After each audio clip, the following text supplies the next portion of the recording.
భక్తుల రద్దీ కొనసాగుతోంది. వేసవి సెలవుల కారణంగా తిరుమలకు భక్తులు పోటెత్తుతున్నారు. వైకుంఠం క్యూ కాంప్లెక్స్ లోని అన్ని కంపార్ట్మెంట్లు నిండిపోయి క్యూ లైన్లు శిలాతోరణం వరకు ఉన్నాయి. దీంతో శ్రీవారి సర్వదర్శనానికి 15 గంటలకు పైగా సమయం పడుతోంది. తిరుమలలో భక్తుల రద్దీకి సంబంధించి మరిన్ని వివరాలు మా ప్రతినిధి శ్రీనివాస్ అందిస్తారు.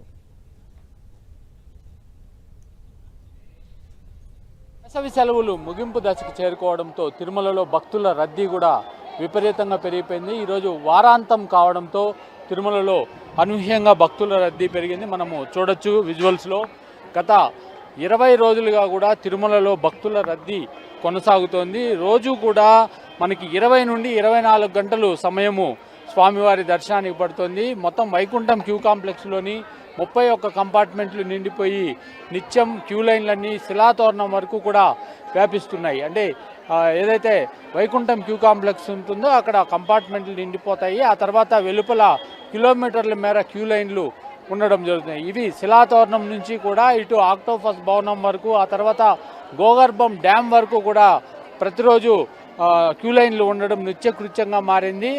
అంటే వేసవి సెలవుల కారణంగానే భక్తుల రద్దీ తిరుమలలో కొనసాగుతోంది. అంటే ప్రతిరోజు కూడా దాదాపు 80,000 మందికి పైగా కూడా స్వామివారిని దర్శించుకుంటున్నారు. గత మే నెలలో దాదాపుగా 15 లక్షల మంది వరకు అనూహ్యంగా ఎక్కువ మందే స్వామివారిని దర్శించుకోవడం జరిగింది. అయితే మరికొన్ని రోజుల్లోనే వేసవి సెలవులు ముగియనుండడంతో తిరుమలకు భారీగా భక్తులు పోటెత్తున్నారు. మనం చూడొచ్చు విజువల్స్లో. ఎక్కడికక్కడ స్వామివారి దర్శనానికి వచ్చిన భక్తులకు టీటీడీ కూడా ఇటు క్యూ లైన్లో వేచి ఉండే వాళ్ళకి మంచినీళ్ళు కావచ్చు, మజ్జిగ, అన్నప్రసాదాలు ఇవన్నీ కూడా అందజేస్తూ ఎక్కడ కొరత లేకుండా వాళ్ళకి అసౌకర్యం కలగకుండా జాగ్రత్తలు తీసుకుంటుంది.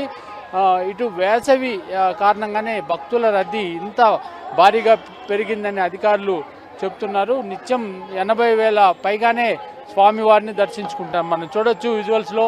ఎక్కడైనా వైద్య అవసరాలు కూడా ఏర్పడితే వాళ్ళ కోసం మొబైల్ ఒక ఫస్ట్ ఎయిడ్ సెంటర్ని కూడా టీటీడీ నడుపుతోంది. ఇందులోనే అవసరమైన టెక్నీషియన్లు కావచ్చు, డాక్టర్లు కావచ్చు, ఇతర మెడిసిన్స్ ఇవన్నీ కూడా పెట్టుకొని భక్తులకు ఎక్కడ ఏ అవసరం వచ్చినా కూడా వాళ్ళకు అందజేస్తున్న పరిస్థితి.